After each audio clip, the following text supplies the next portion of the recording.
চট্টগ্রাম ফটিকছড়ি এলাকা বলতে নয়, প্রায় জায়গাগুলোতে আমরা সড়কে দুর্ঘটনার বিষয়গুলো বিভিন্ন গণমাধ্যম মিডিয়া, সোশ্যাল মিডিয়া, বিভিন্ন মাধ্যমে আমরা দেখতে পাই। তবে আমরা কবে কখন সতর্ক হতে পেরেছি? কখনো আমরা সতর্ক হতে পারিনি এখনো পর্যন্ত।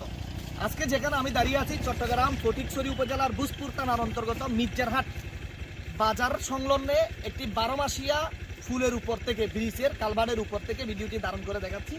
পাশে একটি কার গাড়ি, নিরীহ চালক আলহামদুলিল্লাহ সুস্থ আছে, বেঁচে আছে, আল্লাহর দরবারে লাখো কোটি শুকরিয়া। ওরা 4 জন ছিল। তো এই যে পাশে একটি ট্রাক, একটু করে হালকা হালকা আমি এই ট্রাকটা দেখাবো।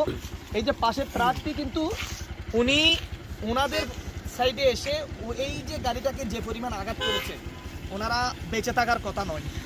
তো আজকে আলহামদুলিল্লাহ তারা 4 জন সুস্থ আছে। কেন স্যার? তো এই হচ্ছে কারের অবস্থা দেখে ওনারা যে আলহামদুলিল্লাহ সুস্থ আছে, এটা অবিশ্বাস্য। আজকে এখান থেকে দাঁড়িয়ে আমি লাইভ ভিডিও দিয়েছি। তার প্রেক্ষিতে যেহেতু আমরা বিভিন্ন মিডিয়াতে কাজ করি, তাই অন্য একটি ভিডিওতে আমি এই বিষয়টি তুলে ধরছি যে কি অবস্থা হয়েছে শুধু অসচেতনতার কারণে। কার অসচেতনতা?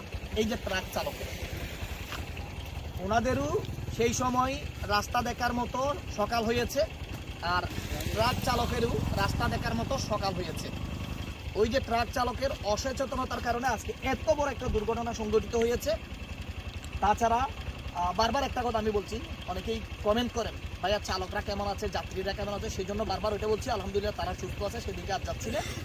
তো ওদেরকেও আর দেখাচ্ছি না, কারণ ওই যে পরিবারের কথার কারণে পরিবার দুশ্চিন্তায় পড়ে থাকবে, সেই জন্য গাড়ির নাম্বারটাও আমি দেখাচ্ছি না, কিন্তু ওই গাড়ির নাম্বারটা আমি বলেছি। তো এই হচ্ছে বড় ধরনের একটা দুর্ঘটনা সংঘটিত।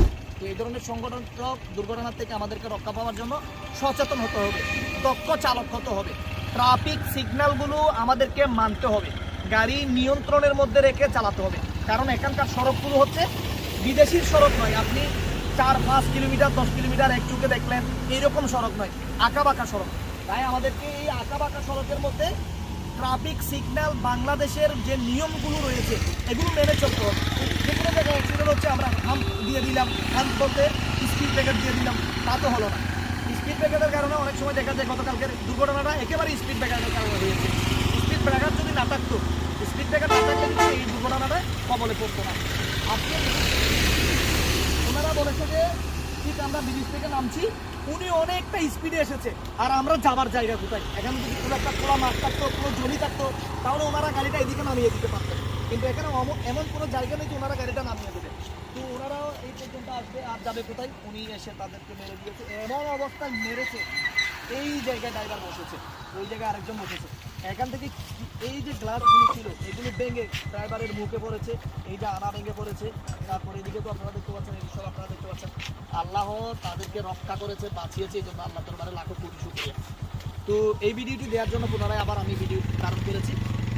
সবাইকে আমি সতর্ক করবো, একটু যাতায়াতে আমরা যেন সতর্কভাবে যাতায়াত করি। আপনার জন্য বলছি সতর্কর কথাটা। আপনি ওই জায়গায় গাড়িটা রেখে তারপর আসুন। তো এই হচ্ছে আমাদের অসচেতনতা। আমরা যদি সচেতনভাবে সতর্কভাবে যাতায়াত করি, তাহলে আমরা এই ধরনের দুর্ঘটনার কবলে পড়া থেকে আমাদেরকে নিজেরাই রক্ষা করতে পারবো। তাছাড়া সব কিছু তো আল্লাহর উপর নির্ভর, আল্লাহর উপর ভরসা করতে হয়।